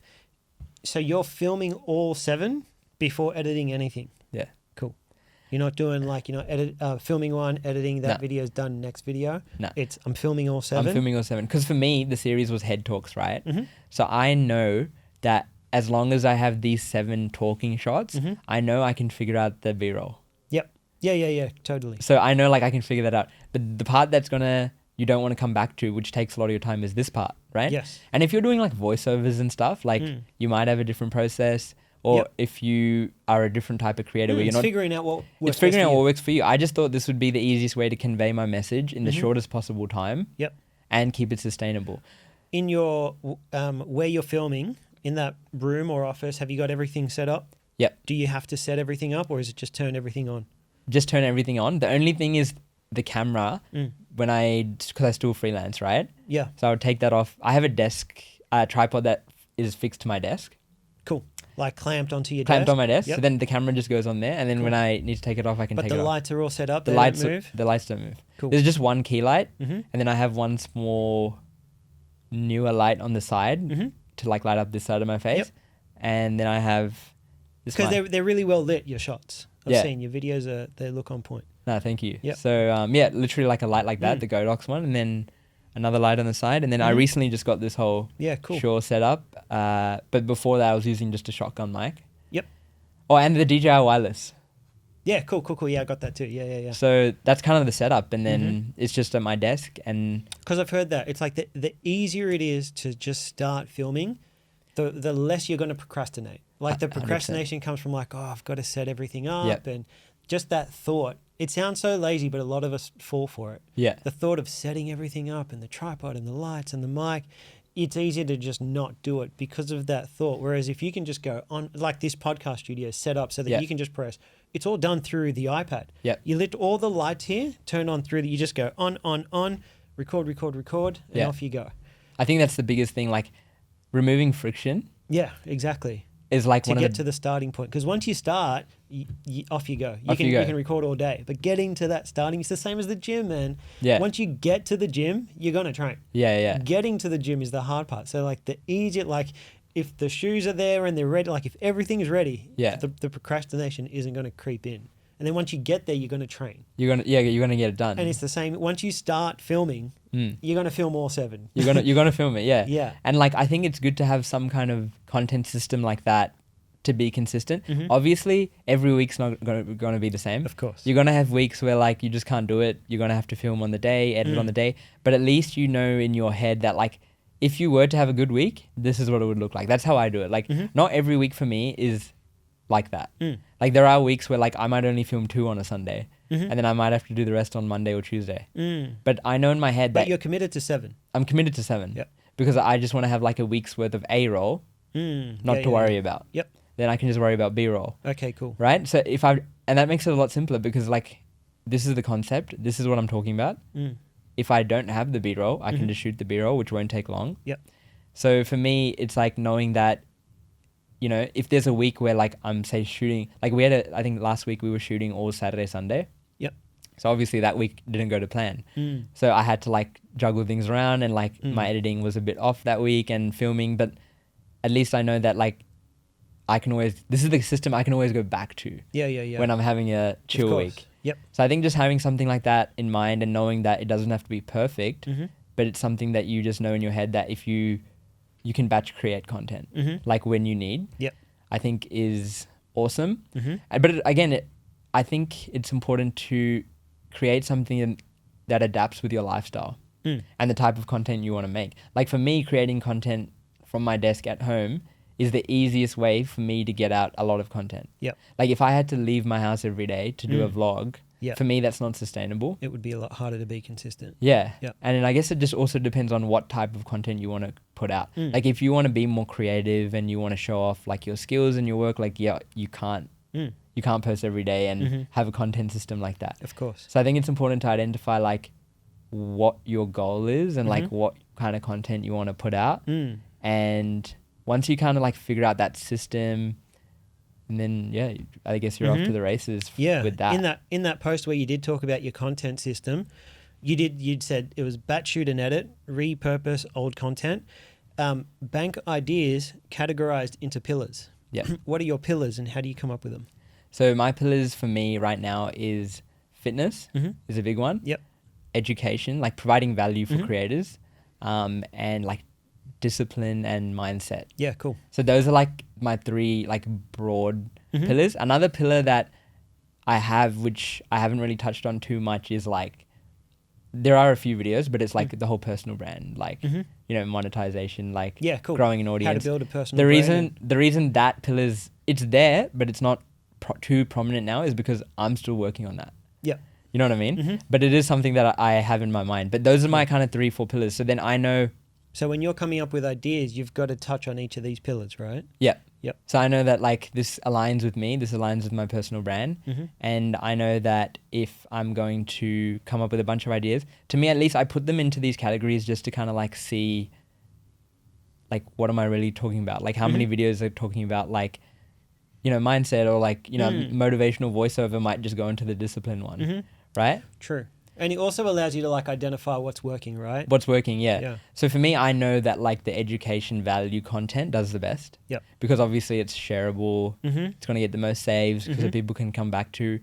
But then also that I feel like takes away from building an actual personal brand. Totally. Right? Yeah, totally. Which I think is important. Like personally, if I look at my content so far, I would say most of it has been in one pillar with a little bit of the other pillars.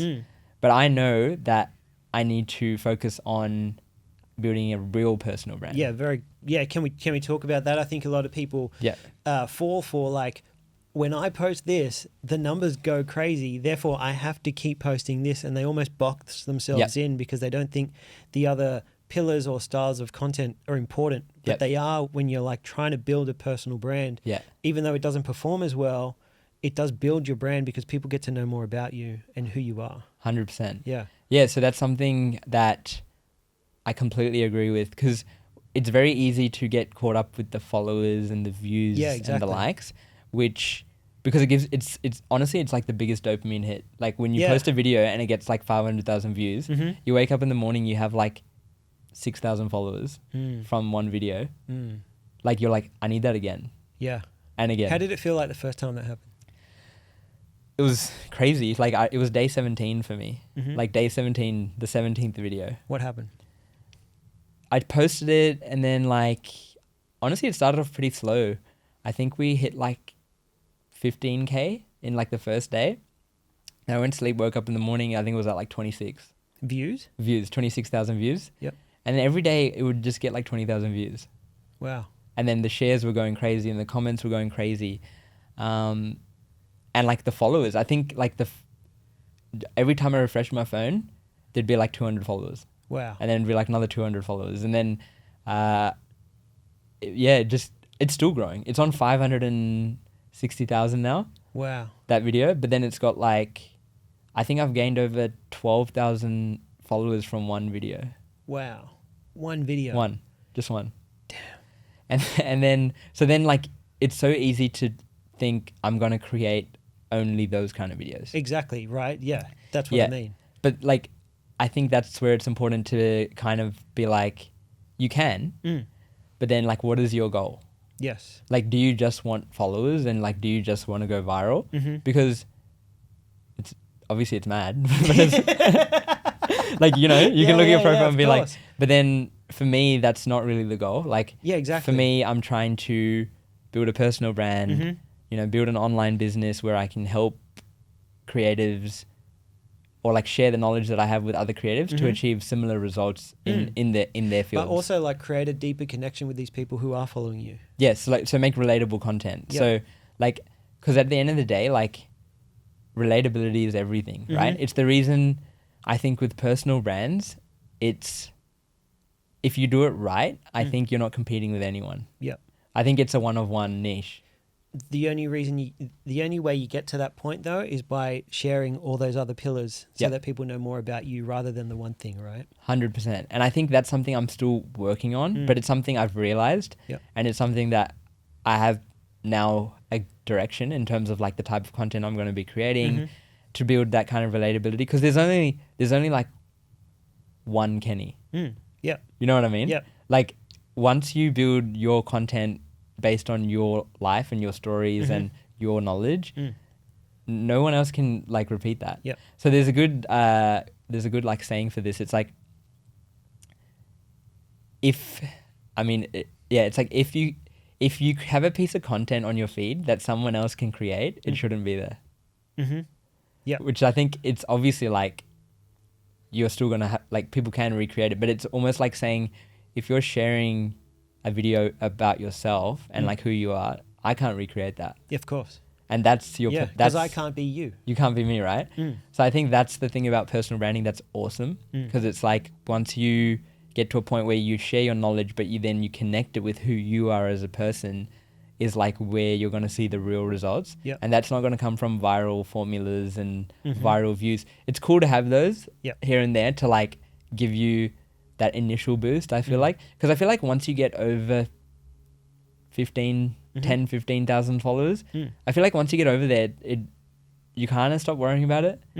it's such a big thing until when you're under 10,000, or at least for me it was. Yeah, of course. Because it was like, that just seems like such a crazy thing. Yep. And then once you, like, now I don't really care about it. Like, now it's like, I Yep. mean, what do we, I think But I'm it's like, what's like, how can I expand on this? how can I expand on it? Like, because it's like, again, how does that align with me and like what I want to do, right? So I think it's just important to identify what you're trying to do with it. Because if you just post the same viral, like, things that go viral, like, it's gonna work. Like, you're gonna grow a crazy audience. But how much of that audience is actually gonna like relate to you and want to like, or trust you enough to buy anything from you either? exactly. For you, they could just be someone who they just save your videos so they can just come back and look at them, right? I've done that. Yeah, but I know nothing about the person, but I like the video. I saved it because I want to do this trick later on. But I know nothing about the person. Probably wouldn't buy anything from him. Yeah, exactly. Like, and I think with this is a question that I think helps a lot of freelancers as well, especially some of my friends. It's like, there's so many videographers, right? You look at a videographer's page and let's just say they post only their work. Like, amazing work. Then you have another videographer and they've posted their work, but then they also show their personality and like who they are. And like, so you feel like that you know them. When it comes to hiring you, they're much more likely to choose the person who's showing their personality and their work rather than someone who's just posting their work. Yep. Because it's like you feel connected and they might have some common traits that like you can relate to. Yes.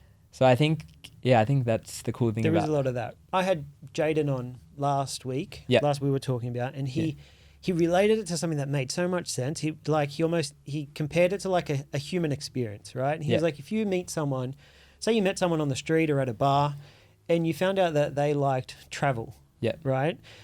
Would you not want to know more about this person?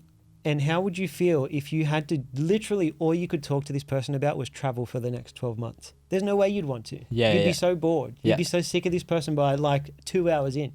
Like, I would want to know more about you. Like, what are the other interests you have? I love everything you're talking about, like travel, this one thing. But you like, as a human, you're like, I want to know more about this person. What else do we have in common?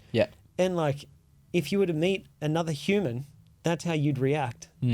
Like, the social media space is very similar to that. They're still people at the end of the day. Exactly. We still want to know more about this person. Like, if I like this one thing about you, what else do you like, man? Like, it's you shouldn't be boxed in just because of the views. Yeah, I completely agree. Like, with what he said. Even I like this example I saw in like one of Tom Noski's videos where he goes, someone who is a like personal brand coach or like online space, but he does like Ironmans, right? So he's like someone who does an Ironman but wants to build their online personal brand. He's like, I'm literally their favorite person in the whole world. Yes. Because it's like, it's totally. no one really does that. Yep. So it's like, you know, but then he's like, if he didn't show his Ironman side of things to the world, no one would know that. I agree. So you know what I mean? So it's like, and it allows you to trust that person more when they talk about other things. Yeah. I look at a lot of the YouTubers and the people that I follow, and I try and like figure out, like, why do I like this person? Yeah, exactly. And a lot of the times it is that I realize this guy likes the gym. He also likes sneakers and sports and basketball. And I'm like, because he shared all those things, I feel more connected to this guy because I'm like, I get him. Yeah. Because we like the same things. Yeah. Therefore, when the new iPhone comes out, if he gives a review video, I want to know his opinion. Yeah. Even though I can watch thousands of other videos that are giving the new iPhone review, I'm like, I get this guy. Yeah. Because of all the other connections we've made, I want to know what he thinks. Yeah. Because whatever he thinks would probably be similar to what I think, right? But we only get to that point of trust by him sharing all those other things. Exactly. We would never have gotten there if he just kept talking about the one thing. I completely agree. And that's, I think, something that it's easy to get caught up in. Yeah, man. Like with the viral. And then I think, so just going off like that, I think for me, like day 25, again, it happened. We had another viral video, I would say. It did pretty well. I think it's on like, 400,000 or something now. Damn.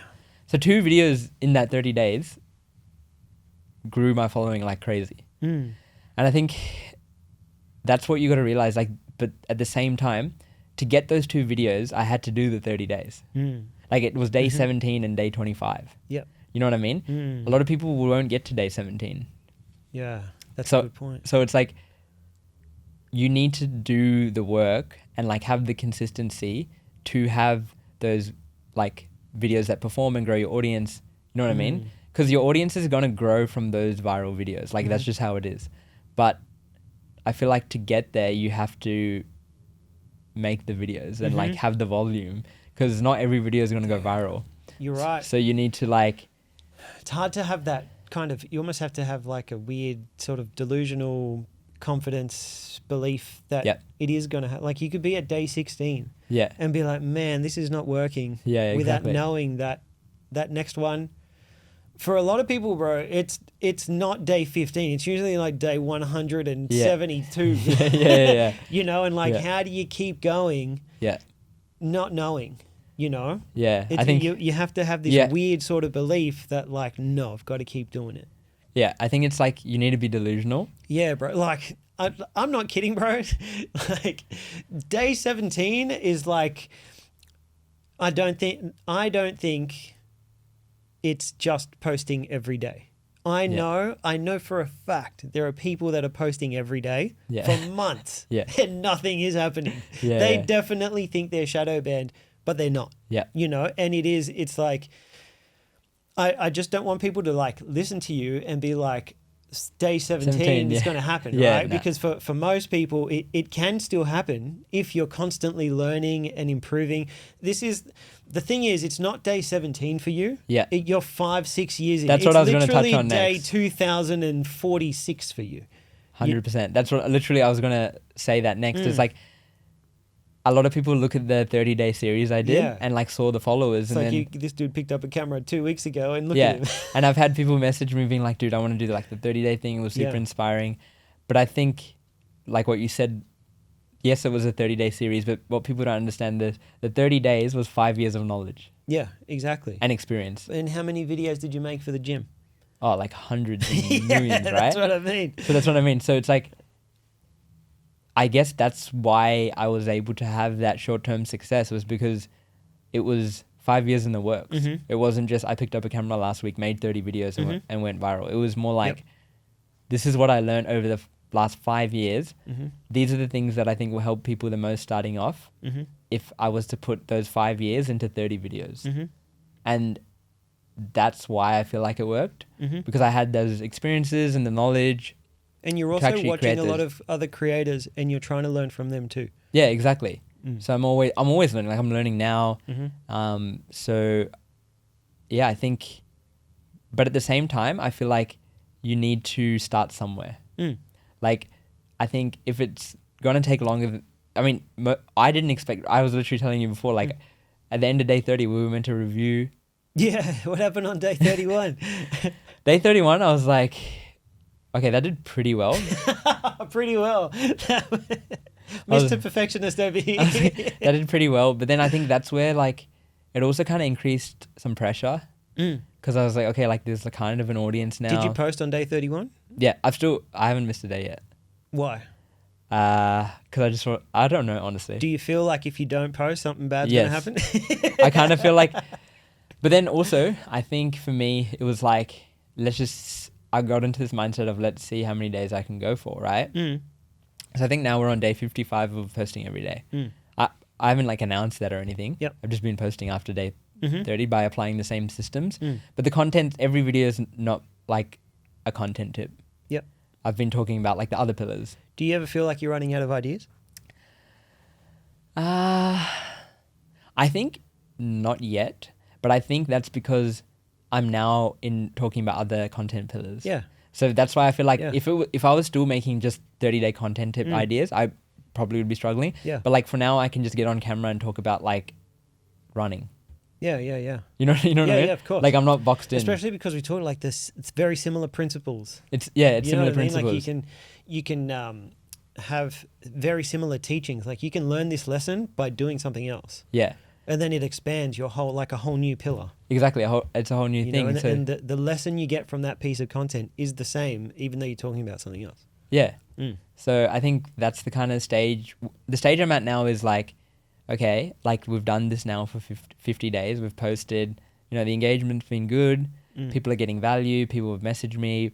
Like I was literally at the gym the other day and some dude came up to me and was like, dude, I've seen your TikToks. It's like helped me so much. That'd like be pretty cool. it helped me so much with like Yeah. my content, like Yep. and like my business. Yep. And he's like, I didn't know you train here, and I was like, that's crazy. That'd feel pretty cool. Yeah, I was like, that's actually insane, because I was Yes. like, someone's actually like using what I've said and applying it, and it's helping them, right? And at the end of the day, I think that's the most fulfilling part about what I'm doing now. Yep. Is like, I'm no longer just creating for myself.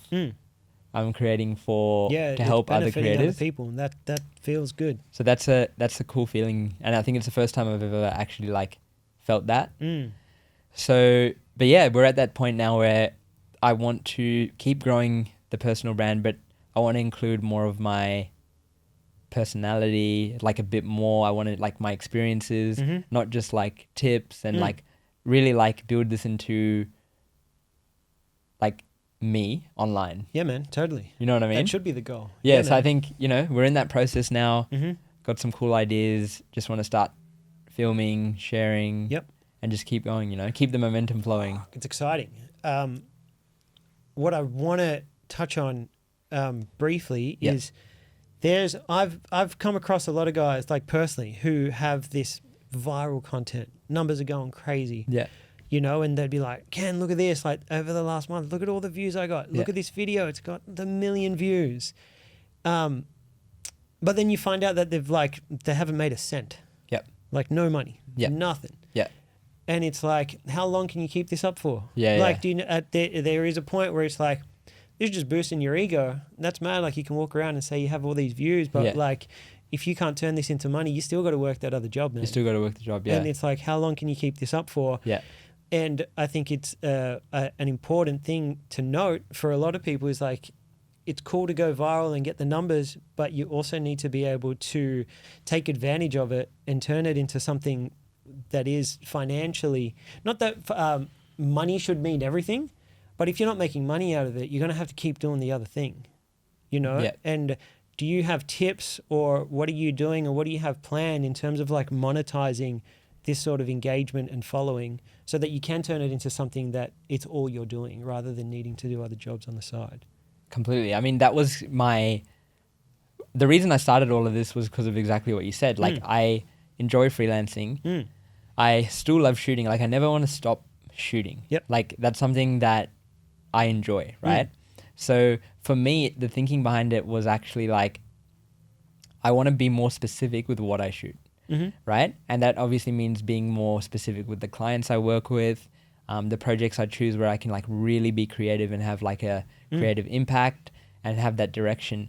But in order for me to be selective, I still need to be making money. Yeah, exactly. Like I can't just pick this project that comes maybe once every 2 months. Yep. So I need to have another income stream, or at least like from this. So it's like for me, I wanted to build like this online audience and personal brand so I can help other creators with the goal of monetization. So how I've started, like first now, is I've released iPhone LUTs and filmmaking LUTs. My first 2 digital products I've like ever launched. The reason I did the iPhone ones first was because the 2 viral videos were about the iPhone. Cool. So to me, I was never, to be honest, I never thought about making iPhone LUTs. It was always just like make cinema LUTs. And then I was like, let's make some iPhone ones first, because like the audience right now, obviously. Yeah, it told you. You're looking at it. Yeah. Yeah. I was like, okay, so let's make this. So we made that. Then we made the filmmaking ones, which I only launched like 2 days ago. Cool. Awesome. So that's starting to like get some sales, which is awesome. Is honestly, I the first sale I got from the iPhone one, I filmed it. Yeah, I would too, man. I filmed that feeling because it was crazy to me. Because it was like, someone just bought something I made at home. Yeah. Online. Epic. Right? And I was like, this is crazy, because I was like, it's just like, for me, that one sale, that first sale, it wasn't 30 days of videos. For me, that was 6 years. Yeah. Of videos. Thousands of videos. Yeah, for me, that was just like 20, what was it, $20 US, I think? $20 US, but to me, that was like 200,000. Like, in terms of how I felt. Of course. Because I was like, this is, I didn't like go out and shoot, or it was just like something that I did from my house. Like all 30 videos, I didn't leave my house. Yeah. So it was just like, it blows my mind, right? Yeah. And then that's kind of the reason I did those two products first was because I feel like it's within my space of like what I'm good at, and I enjoy like color grading, and like I've developed these looks over the last years with all my videos. So like it'd be just a good product to have, but obviously that's not the end goal. Of course. It's just. But you use the feedback from the 30 days, you know? Yeah. I don't think a lot of people actually look back and analyze like what's actually worked, like, and pinpoint these things. And then it makes it so much easier to create these digital products or any product or service. Yeah. It's like, it's literally telling you what people want. Yeah, it's literally people want to know how to make their iPhone footage look better. I created the second video that went viral was a lead magnet. Okay. Yeah. Cool. Right. So I dropped it was about it was about how to make your iPhone look like a cinema camera. Yep. So I was like, you need to shoot in log using the Blackmagic app and then use a conversion LUT. But I was like, comment LUT down below and I'll send you an Apple conversion LUT for free. Cool. Which just converts the Apple log to Rec 709, right? Yep. Which just makes it like gradable. Yep. I got 3,000 emails. Wow. From that one, right? So that's that was my email list in one video. Awesome. So before that video, the goal was I'm going to try and capture as many emails as I can. Yes, because I was like, okay, like the series is going well. I've put out one lead magnet. What made you want to build a email list? So again, like we're going on to like this monetization thing, right? I was like, the end goal here is to obviously build an audience that I can help and grow while also making a living doing this because I enjoy it, right? Very good. So I was like, for this, I need to start building my email list, right? Because I was like, these views and these people that are engaging with my content, like I can't just leave it at that. Like I want to keep in touch with them, you know, provide them more value after the videos, where I can like, you know, build if I want to do like a online course or like something, like I can engage with these people who I can have direct communication and feedback from. So that's kind of my thinking behind like lead magnets. It is that. It's like when you have this massive following, you need to identify the ones that want to get to know you more. Yeah. Because it like maybe not all of them will, but there's a percentage in there that want to know more, that want to buy from you, that are interested in all the things. And it's like, how do I figure out who those guys are? Yeah. And creating this email list, giving them the option like, hey, if you want to know more about me or want to know more about what I'm teaching, here's the option. I've created this so that you can identify who are the real fans. Yeah, exactly. Otherwise, it's just a number. It's just a random number. So that's why I was like, I started going into like, I was like figuring out how to use ManyChat. Yeah, cool. To like automate this reel. So create it over those 30 days. And quickly, ManyChat's just where you see people say comment a word and then that triggers a response automatically where people can, is it through DMs? Yeah, through DMs. It'll trigger so a DM once they to comment that that word, it's going to DM them, hey, like, would you like the LUT? But you'll have to give your name and your email. And then if they're open to it, they'll give it. And then that adds it automatically sends them the LUT. It automatically sends them the file that I created. You don't have to do anything. Nah. Awesome. I don't have to do anything. And then from there, it will connect back to my email list, which is on ConvertKit. And then I know that all those emails came from that video. It'll tell you, yep. It'll tell me. So like the iPhone video like got you 3,000 emails. Yep. So awesome. that was insane because the one that went viral happened to be a lead magnet. That's crazy. So chances. You know what I mean? Like yeah. It was crazy because I was like, it could have been. I had three other videos that were lead magnets. Do you think it you know more about this than me. Do you think it went viral because you used ManyChat? Your call to action was like they had to comment a word. Therefore, because you're getting, I'm assuming, more comments because people are leaving that word, it's pushing that video out more, therefore giving it a bigger chance to go viral. 100%. Yeah. Because like I know right now, from what I know, the algorithm, the way it pushes your video most is shares. Yep. So shares is the main thing. That video was getting shares though. That's the thing. Like, because I'm thinking about it, I'm like, if someone wants to get this LUT, they're going to send it to their friend who also might want the LUT. So I think that video, what is it, like 15,000 shares or something? Wow. So I was like, that to me means people are sending it to other people who want the LUT or want to make their iPhone videos look better, right? So that the shares coupled with like the 3,000 comments or like whatever it is, 4,000, 5,000 comments now, obviously helped it do even better. Damn. When did you start posting these videos every day? 50 days ago. Yeah. How many followers have you gained from day one? 27,000 followers. 27,000 followers in 50 days. 50 days. That's incredible. Yeah. Wow. Um, And with the emails now that you've created an email list, yeah. you now have to start sending out emails. Yes, that's correct. So that's something I'm like, the whole business side of things. Did like, you plan this out before creating the email list? Like a set of emails that you're going to... No. Okay, yeah. I was just just need the list. I just need to start collecting emails before I figure out like what the next step's going to be. Okay. Honestly, I didn't even expect that when the thing with both of those videos that did the best, I didn't know they were going to do that well. Yeah. Like some people like know when a video is going to go viral or like a viral formula. Like I had an idea that like, you know, you need to have a good hook. Obviously you need to give good value. It needs to be relatable to a wide audience, which iPhone is. Yes. Right? Correct. So that yes, that's a good point. So I know that when I post something about iPhone now, the views go up because to me, like it's like everyone's creating on the iPhone. Yes, that's a good point. That's a really good point. In terms of like reach, you got to think of like how many people would be interested in this topic, and sometimes you can be too niche. Yeah.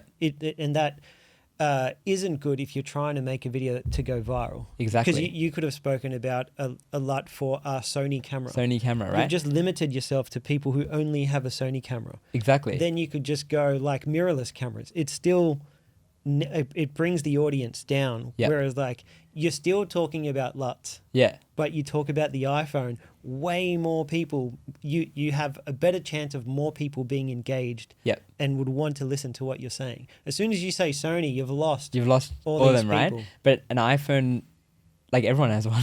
Yeah. Like literally everyone, like every household would probably have like 3-4 iPhones. Yeah. So it's like creating content for them, obviously it makes sense why those videos did really well because That's it's so crazy, showing them how to like do cool stuff with their phones, right? Yeah, of course. And so to me, that kind of that's why I developed the first digital product around the iPhone because I was like, from these 30 days, what I can gather is a lot of these people want to know, a lot of beginners are using the iPhone. Yeah, of course. Right? And I was like, that's who I was talking to. Yeah. And that's you when you first started. You were shooting with your iPhone. With my iPhone, right? Yeah. So like everything just kind of clicked and then I kind of understood. And now like even now the other day I posted a video about like my before and after using the iPhone LUT and it got like 20,000 views. Yeah, man. So like, you know what I mean? So it's you can't, and then, but you obviously I think that's where you got to have the balance because you want to, for viral videos, you want to talk to a wide audience. Yeah, exactly. Like they're both right. You hear so many people saying like you have to niche down. Yeah. There are times where you do, but then there are also times where you have to like broaden, like when you're ideating an idea, you're like, how can I make this broader, like to a broader audience? Exactly. Which is the opposite of niching down. And I think that would confuse a lot of people, but I think that's the point of pillars. Yep. Like when you have a pillar, like I'm going to have this pillar that's going to be real niche and target a specific because it's like it goes deeper into the topic. Yeah. But I also need a pillar that's really broad. In terms of like, I listen to a lot of like marketing guys, right? And they break it down into like top of funnel content, middle funnel, and then lower. Your top of funnel content is the broad stuff. It's like, I'm trying to reach as many people as I'm intentionally trying to go viral. I want to be as broad as I can. I really need a punchy hook. Like all these things are important because that's the goal. Yeah. The goal of your middle funnel content is getting these people want to know you more. Yeah. And that's the things that you're not expecting them to perform as well because you now, instead of talking about the iPhone LUT, you're talking about something specific to Canon. Yeah. It's not going to get as broad of the attention that you want, but people are going to get to know more about you and your expertise. This starts separating you. And then your bottom funnel content is like your email list. These are the diehards. I want to know so much more about you. Yeah. Your bottom funnel is the email list. You showing up on a podcast.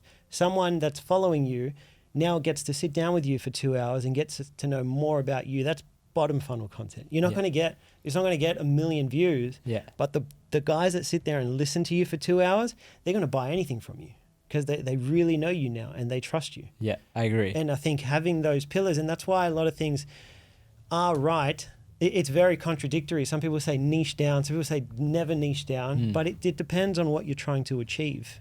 I think that's where like you have to play the game a little bit. And like, understand the goal. Yeah, understand the goal. And like, I'm trying to think like if you started an Instagram with 0 followers and you just post about yourself, like you're never going to get that reach. Yeah, exactly. Right? So that's where I think something like that 30-day series where I was targeting a broader audience who were interested, top of funnel, and then now I can slowly start bringing them down the funnel with like Fitness, my story, running, right? Yeah. So then, but for me to like get that initial growth, I went wide. Yep. So I think it's like, I know now, like, or from what I've learned so far in the last 50 days, if I post a video about the iPhone today, it's going to do well. Right? Yep. So I kind of know how to like, you know, pivot the audience based on today we're going to talk about like me. It's not going to get that much views, but the people that do care are here for this. Yeah, totally. And then we want to reach some more new audience. Like, let's create something to a wider audience. It might not always be about the iPhone, but it might be something like, I don't know, like an editing tip that everyone can like relate to. Yep. Or like a specific shot that you can do. Like, Yep. So it just depends. Like, I think till a certain point, like you do have to play that game. Yeah, totally. And yeah, I guess once you like figure out the way you want to go with your content and like how you actually want to monetize it, I think that's where you can like, you probably don't have to talk as wide all the time. Like you can just go niche. Yeah, man. So yeah, I think it's just a bit of balance, having those pillars, really understanding like what you want to talk about in your videos. So for me, I feel like now or going forward, I'm going to start going down the funnel more with my content. Yeah, totally. Because these 50 days have been pretty top and middle. Yep. So, and I think that's where like the email list, the next steps. It keeps it exciting too. It keeps it exciting. You know? Like you don't, you got to figure out the next thing. You got to figure out the next thing. So I think the next thing have been working on is like creating some kind of workshop. Yeah. Like a one-off workshop. Yep. Just to like give everyone the tools and resources to do what I've done. And what I've gone through. Exactly. But that's the other thing too in terms of monetizing is you could like a whole pillar is access to you. Like people will pay now for access because right now you're giving this out for free, which is great. But like if I were following you, I can't ask you a question, maybe in the DMs or whatnot. But like people would then pay for access to you to then ask about more specific questions to them and where they're at. 100%. And that's another way of monetizing, a workshop, a mentorship, coaching program. I think that's where like the monetization can really come in. And yeah, I think if you can just like understand the end, I guess you don't need to understand the end goal because it could change, it could pivot. But just to have an idea of like, so like what you said, like just creating viral content but not making any money, like how you're going to like sustain this, right? Yeah, a lot of people do that, man. I've seen it. But you're still going to be like working a job and stuff. Yeah, man. I've met those guys, man. They've showed me the views and I'm like, how much money you make off this? They're like, nothing. Like, shit, bro. What the people who have like nailed it is like the people who have both. Like the people who have the virality and then like the monetization. Yeah. And it's just learning new skills. That's all it is. You got to figure it out. And you combine those skills of knowing like the email marketing, like how to create a lot and sell a lot. Like a lot of people don't even know how to do it. Yeah. And it's learning those things because they're going to help you when you do. Learning how to make a viral piece of content is a whole different set of skills. Yeah. And then figuring out all the systems to put in place to capitalize on that engagement and those eyeballs, I guess, is a whole nother thing. And it's a whole other thing. Learn all those skills and at times it can be together. At times it can be overwhelming because it's like there's so many moving parts. It's like sometimes like you're like spend all your time creating content, right? But then like you're like now you actually need to have the monetization part as well. Like exactly, you need to build that out because then like you're kind of just like getting all this attention, but then you're just like losing it at the same time. You're not really capitalizing or like not capitalizing, but like at least a lead magnet, you know what I mean? Yeah, exactly. So you can connect with them, something. So it's some good things that I'm still learning and I'm constantly like trying to think about like what are the next steps and kind of looking at like not just the next week of videos, but kind of looking at like the next 12 months and like the next, 24 because months. It also allows you to like keep doing it. Like if you're not making money, it's like a lot of people shy away from it. Like they don't want to sound greedy or selfish, but it allows you to then serve more people. Like it allows you to make more videos and help more people if you learn how to make money off it. Like there shouldn't be anything wrong with saying, I want to learn how to make money off of these views. Yeah. Because by doing that, it allows you to serve more people. It allows you to not have to do the other stuff. And like in an unselfish way, you get to help way more people because you put more attention into it. So there's nothing wrong with trying to make money out of things like this. It's like, I know some people shy away from it because they don't want to sound too, No, 100%. like you're taking advantage of the audience. You're not. Yeah. I think that's a couple of things that you want to ask yourself is like why you want to do it. I think like understanding like your real why. And I think that's where like the money side of things, like you got to be honest about yourself. Like not, I wouldn't say like, I would say there's almost like two kind of whys. Like there's like your why in life or like why you want to do something in life. And then I would say there's like why you're doing this specific thing. Like, you know what I'm saying? Like, so I think asking yourself those questions is where you're going to be honest with yourself about like the money. Like for me, like obviously like I want to make money. Yeah. Like, and I want to do it in a way where I'm doing what I love, but also helping other people. Yeah. So I think once you know that and like you don't like shy away from it, then I think you're on the right track. Yeah. Yeah. And it's just a game of figuring it out and knowing that that's always going to change. Yeah. You know? Yeah. 100. When you're figuring it out, you lost the girlfriend, like your why was like, I need to learn how to do it. It wasn't even money. Yeah. It wasn't money. It wasn't relationships. It was like, I need to learn this thing. Yeah. And I've gone through that too, where I'm just like, I just need to learn this thing and everything else got put aside. Yeah. But I'm way different now. Like my why and my priorities are completely different and that's okay. Yeah. But you got to figure it out as you go. And 5 years from now, my priorities might change again completely and that's okay. I think it's just this whole journey we're on, right? Like that's how you got to look at it. Like it's a journey. Like 5 years ago, like when I bought that camera, I would have never thought like, I'm sitting here right now talking to you about this. Like, you know what I mean? Like, it's just so, it's crazy to think that how, even like getting that first digital product sale, like, it's just like, it's just wild. Yeah, man. And like 5 years from now, we'll probably look back at today and just be like, it's crazy, like how, you know what I mean? It's just, and it is that, it's very much in like in a wider scale, it is that like day 17, like you don't know what the hell's going to happen tomorrow or a month from now. And if you just keep going, these things happen. I think taking action is like the most important thing. Like for me, this all happened as a result of just taking action. Like 30 videos, take action. Like, you know, release digital product, action. Next action, like whatever it is, workshop. Like it's so easy because I'm guilty of this myself to like seek perfectionism and not take the action or just like overthink something. But I think the only way you're going to learn and grow is take the action, fuck it up, learn from it, I agree, and then take another action. So take action, learn, and then grow, because it's never going to go the way you think it's going to go. Like, and there's so much benefit like that comes from it. Like you take the action and it may have, you could have probably done it better 1,000,000 times over every time. Yeah. But the benefit you get from taking the action is so much more important than perfecting it. There's so many things, like I was telling you about this podcast studio. The opportunity came up. I had no idea what I was doing, but you just do it and you figure it out. And I think the same as your videos, once you do it and you realize how much better you got, even though it could have been better, right? You've learned so much. It wasn't that scary. And you saw the benefit. You saw all the followers come in.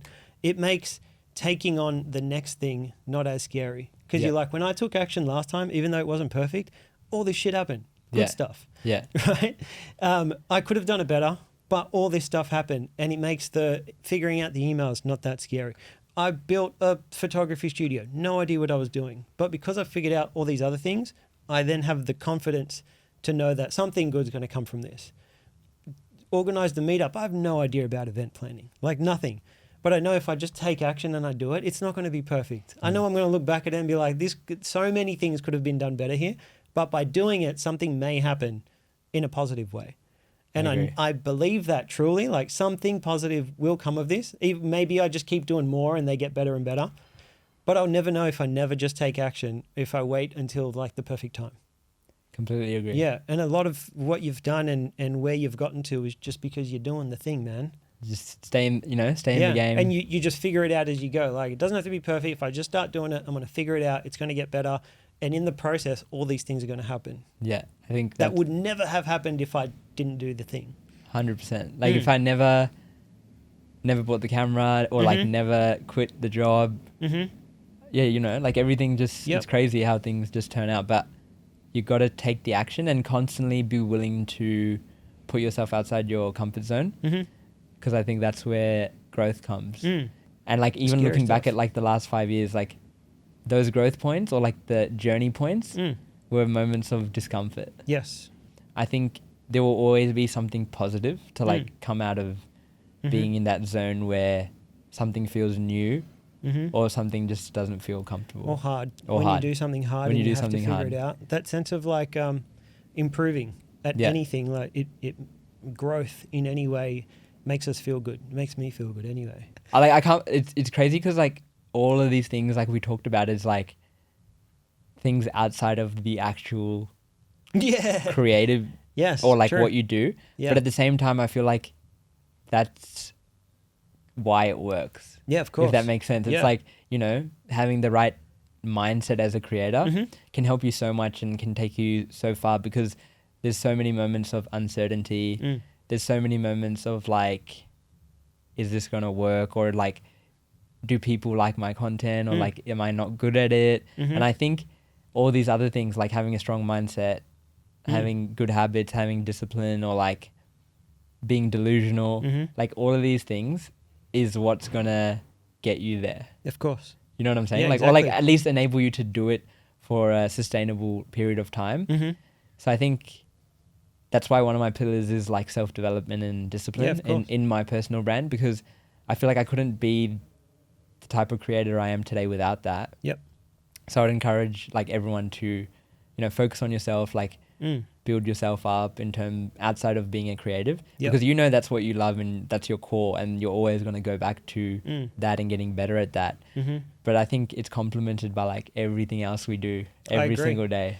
I totally agree. And that's why I love having people on like this that share those lessons outside of just the creative thing, because it's so relatable. Like a lot of the people that do take on this journey feel those things and they don't know whether it's right to feel that. Like the questioning yourself, knowing whether you're doing the right thing, and seeing people that are succeeding say that they also felt that way makes it then feel normal. Like, oh, it's okay to feel a bit scared. It's okay to not have it all figured out. And the more and more you hear other people say, I felt like that too, man. Don't worry, you're on the right track. Like nothing's going wrong. It's normal to feel that way. Completely It then normal. makes that person want to keep going. Which is why I like getting into these like conversations with people that have done well, because a lot of the times you see on Instagram and you think it's all great. And to have people share and be like, nah, man, like you should have seen me a year ago. Like I was just as scared as you. You know, it makes people think that it's okay, and it is. Yeah, you definitely just have to like G yourself up to keep going and, you know, put all those things together and just keep grinding, I guess. Yeah, man. Dude, I've loved everything you've shared and that you made time to come on. It's been real cool because you only popped up on my feed not that long ago. It's cool. Like social media is great in terms of like you can just message someone and then you sit next to them. I know, it's 2 crazy. weeks later and you know having a chat about creative appreciate you stuff. reaching out and like getting me on. Yeah, no problem. It's been man. awesome. Yeah, I love it. Like the more guests I have on, the cooler it is, man. Like you just get to meet other people that kind of just get it. You know what I mean? It's like, dude. I think that's what it's about. Like, yeah, it's literally like a lot of my like. Sometimes you see people when like it's hard. They're like, "Oh, what are you doing for work?" And it's hard to like put it in a one word right now. Yeah, man. Because it's like I'm doing all these things. Like I am freelancing. I am posting content to help other people. I am selling digital products. I am figuring out like the next thing. But it's like some people get it. Yeah, and some people just like there are times where I'm talking about it, I'm like, this person is not like does not care about anything that I do. Like the same way when you're talking about like I went to the city and I took a photo of the opera house, and you were so excited when you said that, and I was like, so many people would just not relate because they're like, that's not exciting. But I was like, I get it. I know that feeling because I've done that. So it's you know, and to hang around other people that feel that same way, have that same excitement over the same things, it's cool because it encourages you to want to keep going. Yeah, so I think that's an important part of it, and it's awesome to like be around people or like other people who like have the same mindset and frame. So like appreciate it. Thanks so much. No problem, man. Thanks for coming on, and good. look forward to seeing the streak continue. 100%. Let's see how long we can go for. Legend. Thank you, man. No, thanks, Kenny. Appreciate it.